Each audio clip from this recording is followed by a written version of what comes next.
मैंने सुना है कि तुम्हें नई जॉब मिल गई है। हम तो बस तुम्हें कॉन्ग्रेचुलेट करने के लिए आए थे। ऋषि ने मुस्कुराकर कहा, वैसे ज्यादा दिन टिकेगी नहीं तुम्हारी ये जॉब। जल्दी ही वापस सड़क पर आ जाओगी तुम। फिर इस बच्चे को लेकर भटकना पड़ेगा। क्यों लेना चाहती हो इतना पेन? कनिका की बातें सुनकर नव्या का खून खौल रहा था। अरे ये तो सोचो, ये बच्चा भी किसी को पापा बोल पाएगा। कनिका ने नव्या को और भड़काते हुए कहा। कनिका स्टॉप, नव्या ने गुस्से में कहा। सही बोल रही है वो। तुमने अपने बेटे को इतना भी नहीं सिखाया क्या कि ऐसे ही किसी को पापा नहीं बोलते हैं? मेरी मम्मा के पास भी मत आना, आरव ने आगे आकर कहा। शट अप यू, कनिका ने गुस्से में आरव के ऊपर हाथ उठा दिया, लेकिन नव्या ने टाइम पर उसका हाथ रोक लिया और उल्टा थप्पड़ कनिका के गाल पर मारा। नव्या, हाउ डेयर यू! ऋषि ने कनिका को संभालते हुए कहा। कनिका लाल गाल लेकर फटी आंखों से नव्या को देखे जा रही थी। कनिका ने गुस्से में अपनी सारी हदें पार कर दी थी। नव्या से अब एक भी शब्द और बर्दाश्त नहीं हो रहा था। उसने सामने रखी टेबल से चाकू उठा लिया और सीधे कनिका के गले पर रख दिया। Don't you dare! हिम्मत कैसे हुई तुम्हारी ये कहने की? नव्या की तेज आवाज सुनते ही रेस्टोरेंट में बैठे सभी लोगों का ध्यान उसकी ओर चला गया। कुछ तो अपनी जगह से उठकर खड़े भी हो गए थे। ये क्या कर रही हो तुम नव्या? ये चाकू नीचे रखो अभी, ऋषि ने घबरा कर कहा। कनिका के पसीने छूटने शुरू हो गए थे। उसने सोचा भी नहीं था कि नव्या गुस्से में चाकू उठा लेगी। दीदी, बहन हूं मैं तुम्हारी, ये क्या कर रही हो तुम? छोड़ो मुझे दीदी, कनिका ने घबरा कर कहा। छोड़ दूंगी, पर पहले तुम्हें आरव से माफी मांगनी पड़ेगी। नव्या, ये क्या बकवास है? कनिका अब एक 5 साल के बच्चे से माफी मांगेगी? अभी के अभी ये चाकू नीचे रखो, वरना मुझे पुलिस बुलानी पड़ेगी, ऋषि ने नव्या को धमकाते हुए कहा। पर नव्या की हिम्मत उसकी धमकी से कम होने वाली नहीं थी।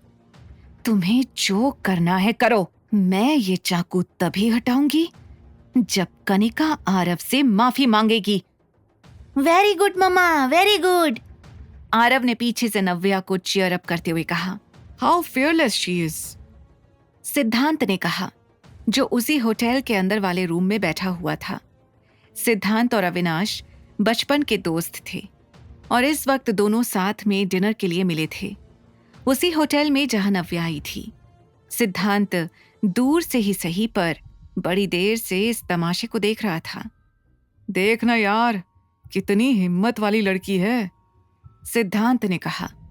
उसके मुंह से नव्या की तारीफ सुनकर अविनाश को थोड़ा अजीब लग रहा था।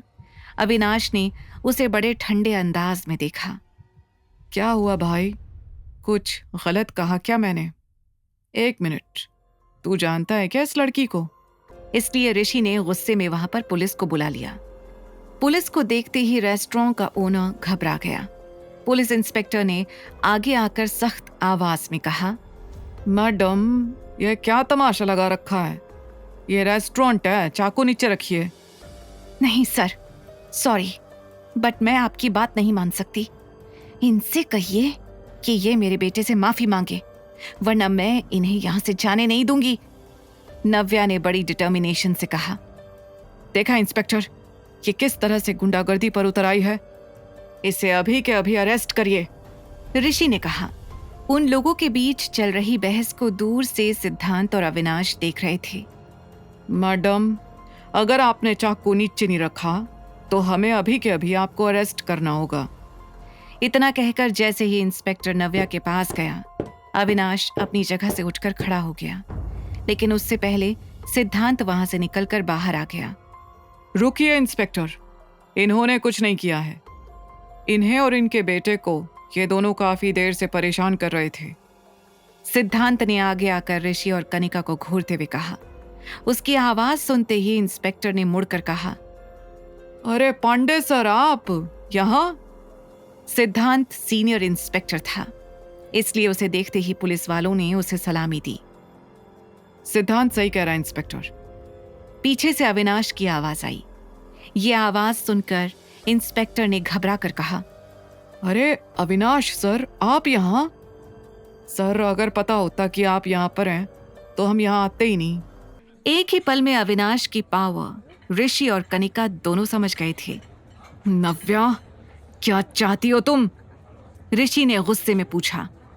सॉरी कहो आरव से, अभी, नव्या ने उसे घूरते हुए कहा। वहां खड़े लोग जिस तरह से ऋषि और कनिका को देख रहे थे, ऋषि से अब वो एम्बैरेसमेंट और सही नहीं जा रही थी। उसने नजरें चुराते हुए कहा, सॉरी आरव, हमें तुमसे इस तरह से बात नहीं करनी चाहिए थी। ऋषि की ये बात सुनकर कनिका की आंखें फटी की फटी रह गईं। ऋषि, ये क्या कह रहे हो तुम? कनिका ने चिल्लाकर कहा। वही जो तुम्हें कहना चाहिए। कनिका, अगर तुमने सॉरी नहीं कहा तो अंजाम अच्छा नहीं होगा। आगे की कहानी जानने के लिए देखें अगला एपिसोड सिर्फ पॉकेट FM के YouTube चैनल पर, और द रिटर्न के सारे एपिसोड्स को सुनने के लिए डिस्क्रिप्शन में दी लिंक से डाउनलोड करें पॉकेट FM ऐप।